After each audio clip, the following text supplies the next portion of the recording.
What's going on, guys? Welcome back to another Madden 25 video. Please do me a favor, take a moment, hit the like button for me, subscribe to my channel. Of course, your criticism in the comment section. As always, you know, I play this for you at speed. Ask you to follow me on Twitter. My username is ShutdownSafety. Going to be a bit of a long video. There's a lot of positives I want to bring up here, but there's one fatal flaw to this that really absorbs all that. So when we go back and take a look at this play, obviously you know this is user control running back here. Going to remove the box. Want to talk about analog stick only. And I really challenge somebody to show me in the past few years a Madden play executed like this, because I don't believe it happened. Now, when Bradshaw gets the ball here, for whatever reason, I just did not like the look of that massive gap in the line and decided to break to the outside. I don't know why. Now, you know, in games past of Madden, this would have been absolute suicide to getting the ball upfield. Because for whatever reason, once you cross the line of scrimmage, your linemen would release their blocks, and then essentially no one would understand how to play football anymore. They would stand there, they would spin around, do a number of things to frustrate you as a gamer. However, some positive things here. I want you to notice, first and foremost, as I make this cut to the outside, these defensive tackles are not shifting into me, they're not warping into me, they're not impacting me in any way they shouldn't, and exactly what happens is what would happen in real life. I accelerate away from them, they kind of stand there and try their best to catch up.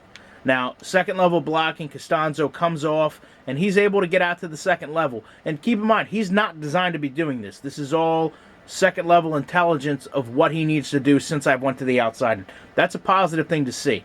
Now, when we talk about setting a player up and we talk about quote-unquote stick skills, this is what I really like to see. You can see here that I'm starting to manipulate the angle that I'm running at, and I'm doing that because I want to set this safety up where he can come down, kind of set his feet and try to make a tackle, and me cut back out to the outside and have him not be able to do that and basically just leave him there standing. And as I cut back up, you can see he starts to set down, he starts to kind of going into a tackle, and then I break back out to the outside, and now he's lost all his momentum and progress, and rather than just try to maybe make a diving tackle, he tries to re-angle himself back out and pursue me up the field.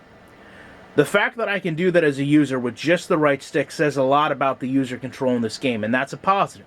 But like I said, it doesn't mean that there's not a negative here. I want you to go look at the far back of your screen here. You're going to see Hayward Bay number 81 and a safety involved in a block. And you're going to know exactly where that player is. I realize there's kind of a muddle back there, but you'll know exactly where that player is in a moment. I want you to pay attention to my feet and my angle on the field and that player's feet and the distance that's covered, and roughly we are running at the same angle right now. So as I put one foot down, you can see he's roughly went 3 yards. As I place my second foot, you can see he's roughly went 5 yards. And now I realize it's slow motion, it's a little bit strange to see, but I want you to watch it at full speed, and then we're going and assess exactly what happens here. So just again, keep your eye that portion of the screen. That, to me, nullifies everything good that occurred in the front end of this play. Because this says to me the game is predetermining I'm being tackled. Now, when I go back and look at the replay, this is what infuriates me about it more than anything else. One, I want to just show one more time that once this block starts, I just want you to notice the speed burst that occurs here. And look at how much ground he's able to cover on 2 steps. And I realize there are some players that can do that, but look at the separation he just gained from Hayward Bay, who was blocking him. He's roughly 6 yards away.